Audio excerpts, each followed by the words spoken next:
everyone, Squirrel Bait here, and welcome to my prepping, because I'm going to do a little prepping today.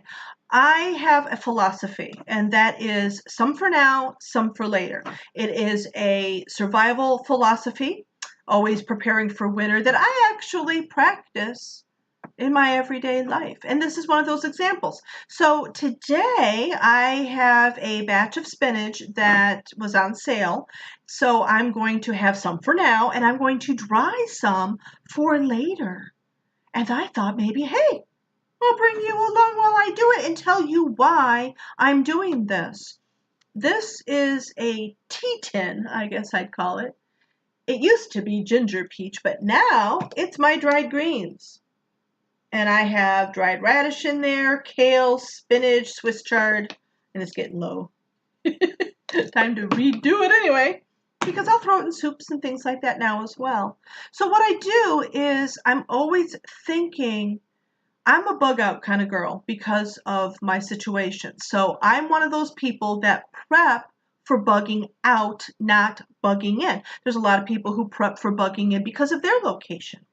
Because of my location, I plan on bugging out. Weight. Weight is a constant concern. Okay, there's only so much you can carry.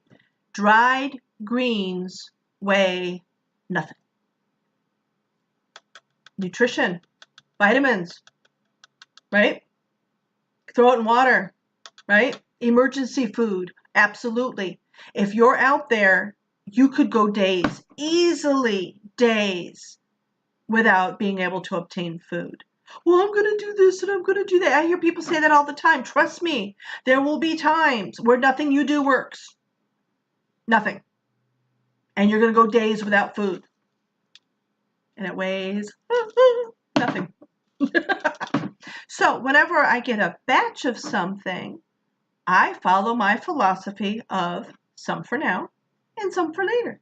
So I'm going to dry some of it to add to my tin, and I thought I'd bring you along. So the first thing I'm going to do is set my oven for 170 degrees. So here I have my spinach, and it's all washed. And I'm going to slice some of it up because I'm going to be using it.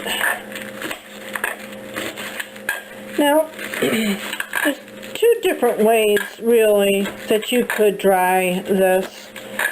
And in my opinion, it really doesn't matter. I use the stems as well when I'm drying leaves. You could either dry them whole or dry them in pieces like this.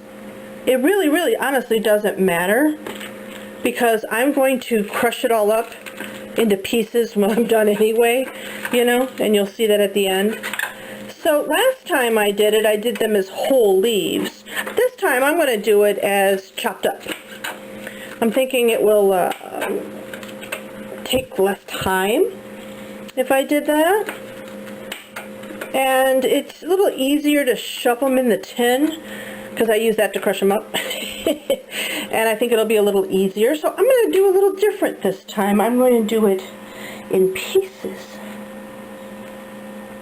So there I have my spinach just laid out on a sheet, and we're just going to pop that in the oven for a while.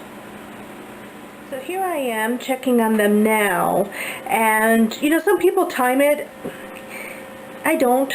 I really don't, because different parts of it will be ready at different times. And so what I do is I check it, and whenever something feels like it's just about ready, I'm going to grab a plate here, put a plate up here. And so when something's ready, I pull it out and I stick it on a plate.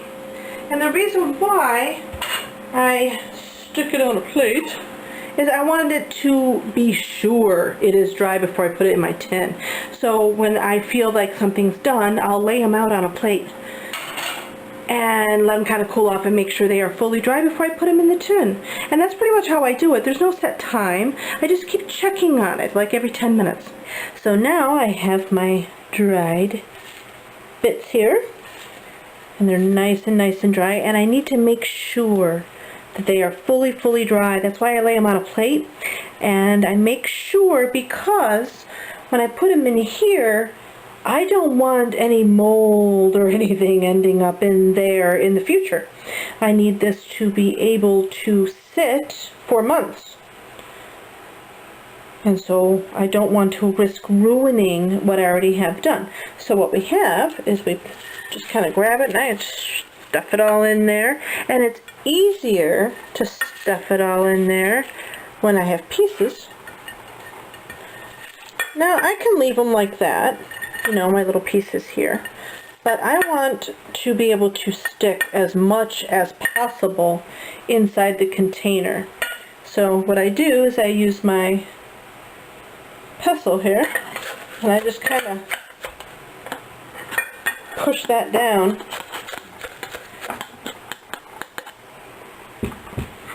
and I crush them with that, and when I put the top on, I shake it up real good. And believe it or not, that breaks them up too. And that is how